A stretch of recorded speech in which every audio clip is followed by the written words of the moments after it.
Hello everyone, it's Liz here at Altnabreac. Thank you very much for watching this video. Okay, let's talk Solum. This is the long-awaited video that we said we would do for you that will explain how we've come to own an extended area of land at Altnabreac through solemn ownership. Now, before I go on, just to avoid any misunderstanding, solemn in this sense is spelled S-O-L-U-M, Solum. In Scots law, solemn means the ground or soil beneath a property or land. Solemn is the land itself, so whoever owns the solemn owns the land. Now, anyone who's got their own house will know that when they bought that house, the solemn beneath the house came with the property. So you own the solemn beneath. However, just like mineral rights, solemn can be treated as a separate interest in land. Most of you will already know, because we've explained it many times, that we own Station House, and Station House is registered in the Land Register of Scotland under title number CTH 7726. And we'll put a copy of our title plan on the screen now for you to see the extent of our boundaries.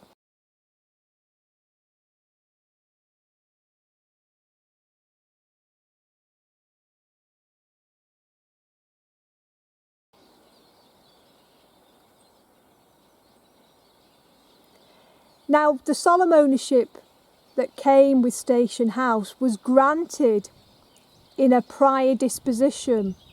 Disposition is, in Scotland, the word for deed. And so Station House, the property, inherited the solemn rights to an extended area of land at Altnabreac. And those rights were legally granted in a prior deed for Station House. The fact that our solemn ownership is contained in a prior deed, which is recorded in the General Sasine Register of Scotland, which is the older register, does not take away the fact of ownership. There is no legal requirement for us to register our solemn ownership in the Land Register of Scotland to be able to legally enforce our solemn ownership. And we'll go into that in a little bit more detail in this video. Okay, I think it's going to be helpful just to give an overview of the history of the land here. Now, we have covered this in other videos, but it's really important for people to have an understanding of the history of the land here, to understand how things have happened. Now, Station House and Altnabreac Station are located within Strathmore and Altnabreac Forest, which is a private forestry estate in the Highlands of Scotland that's currently owned by the forestry company Caledonia Forest Land Investments Limited. The Strathmore and Altnabreac Forest used to be known as the Lochdew Estate and was owned by a family called the Sinclair family.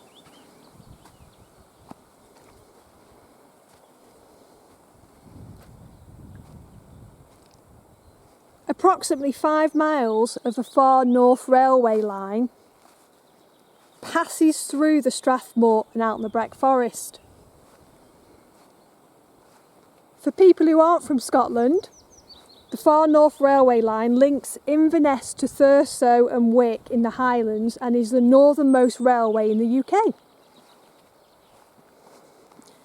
We're just up where our washing line is. In 1874, the section of the Far North Railway line between Helmsdale and Wick was constructed. which included the section of line passing through this estate.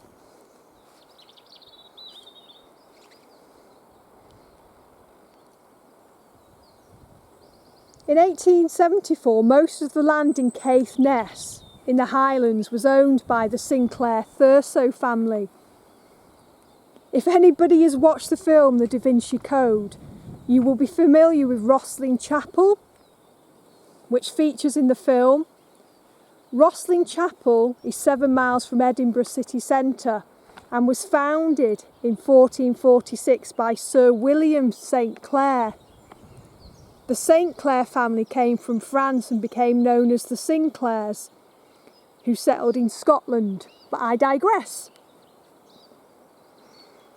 In 1874, the Sinclair family allowed the Sunderland and Caithness Railway Company to construct sections of the Far North Railway line through vast swathes of land that they owned in Caithness, which included Altnabreac.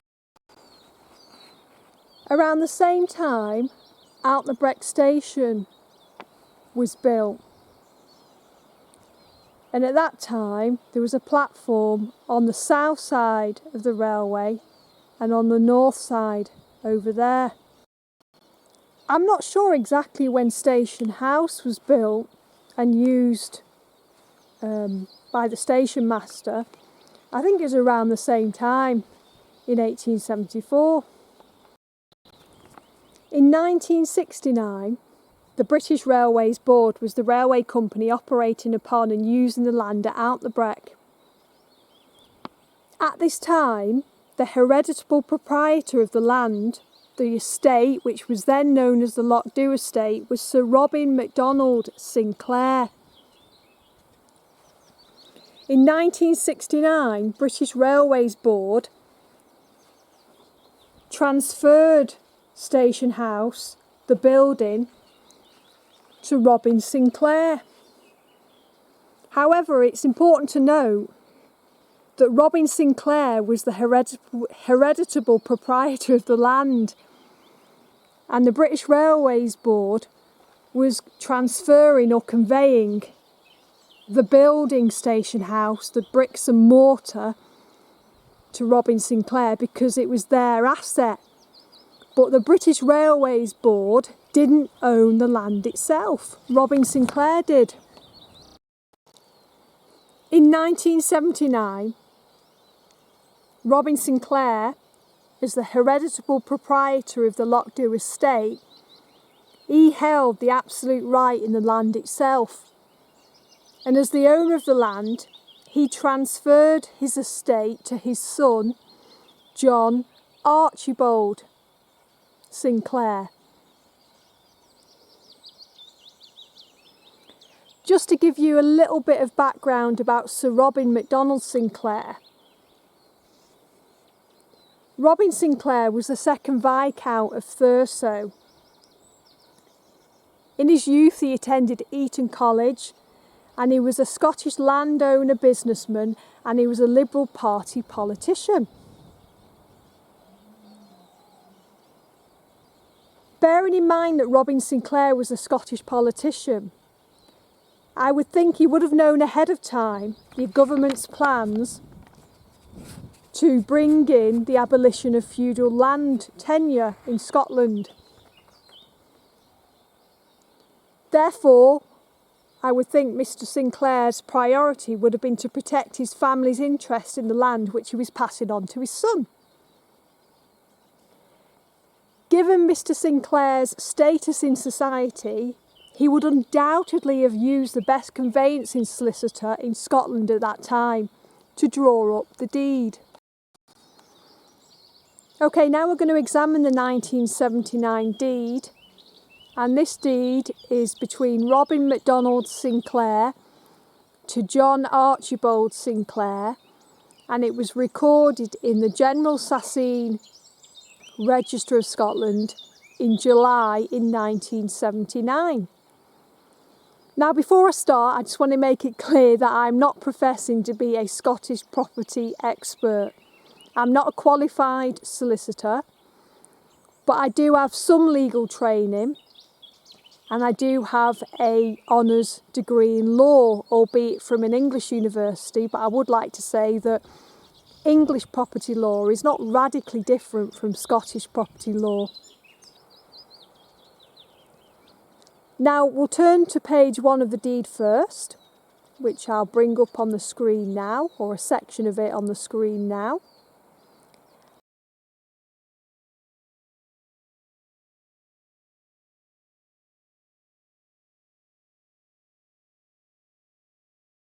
Now page 1 covers the subjects that were being conveyed by Robin Sinclair to John Sinclair. And as you can see, the subjects were described as the Lockdew estate, which consists of 1, the lands and estate of Altnabreac, 2, the station house at Altnabreac, and 3, the schoolhouse at Altnabreac, which is that building just over there that neighbours our property. Okay, so they were the subjects being conveyed. So that was the title that was being transferred from Robin Sinclair to John Sinclair in 1979. Now if we skip on to page 2 of the deed, we will see that there is a list of rights that were granted together with the Lockdew estate title. And again, just to remind you, that title consisted of our property, station house, the lands and estate of Altnabreac, and schoolhouse. Okay, so the rights that follow on page 2 were granted together with that title. So they came with the title, which included station house. And just moving to clause 5 of page 2 of the deed, Robin Sinclair was conveying the following right to his son John Sinclair. And I'll just bring that up on the screen for you to have a look, which is clause 5 of page 2 of the deed.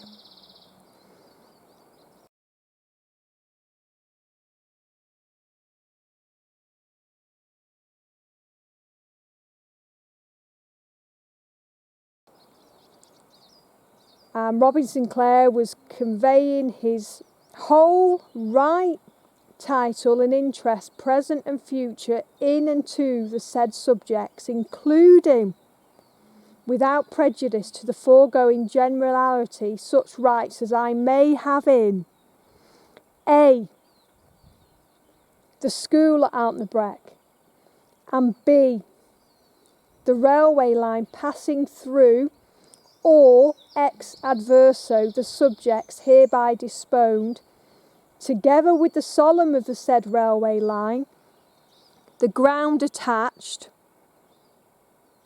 and buildings erected thereon.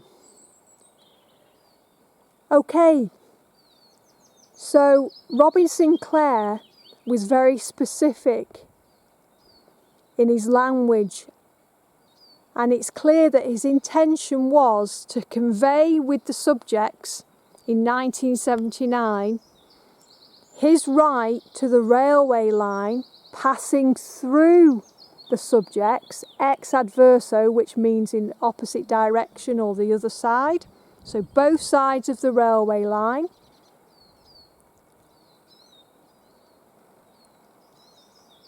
together with the solemn to the attached ground to the railway line, the solemn beneath the railway line itself passing through the subjects, and the attached ground, which includes the station platform, and it included then the old goods yard, which is just over there on the south and north side of the railway line, and of course all the attached ground attached to the railway line itself. So that was the ownership of the solemn that was conveyed with the station house property in 1979.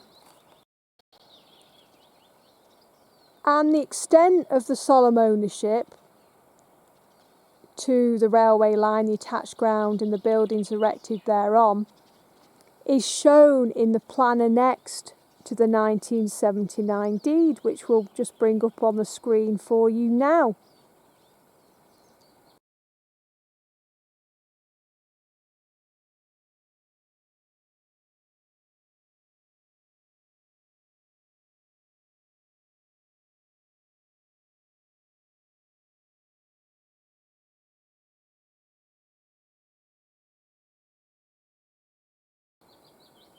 So this plan shows the extent of the land to which the solemn ownership was granted with Station House.